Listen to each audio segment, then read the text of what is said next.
Monsieur le Président, chers collègues, le projet de GIP d'Agropole nous est présenté comme une opportunité pour structurer la filière agroalimentaire dans le Lot-et-Garonne autour d'une technopole implantée à Estillac. Nous partageons évidemment l'objectif de soutenir une économie productive, locale, tournée vers l'emploi et la valorisation des savoir-faire régionaux. Mais derrière les promesses, plusieurs points nous obligent à la plus grande vigilance. D'abord, ce projet concentre les moyens sur un seul site au détriment de l'équilibre territorial. En privilégiant Estillac, on risque de renforcer un pôle au lieu de soutenir l'ensemble des territoires agroalimentaires de la Nouvelle-Aquitaine. Cette recentralisation affaiblit les zones rurales et périphériques qui manquent déjà de soutien. Ensuite, la gouvernance est déséquilibrée. La région et le département se réservent à eux seuls 55% des voix, reléguant les chambres consulaires, les intercommunalités locales et surtout les entreprises à un rôle consultatif.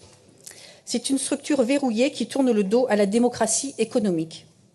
Nous dénonçons également une rigidité budgétaire préoccupante, un engagement sur 25 ans avec des modalités de retrait contraignantes alors même que l'avenir de la filière peut exiger des ajustements rapides.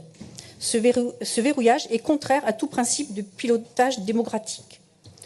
Enfin, la dissolution des anciennes structures, Agrotech, Agropole Service, ne semble qu'un simple habillage. Le personnel est réintégré dans le GIP, les doublons persistent et les coûts sont maintenus. On nous vend une rationalisation, mais on perpétue surtout une technostructure inefficace. Malgré ces réserves, nous voterons pour. Pourquoi ? Parce que nous croyons en l'importance stratégique de l'agroalimentaire pour nos territoires, à condition que ce GIP servent vraiment ceux qui produisent, transforment, et pas uniquement les grands acteurs institutionnels.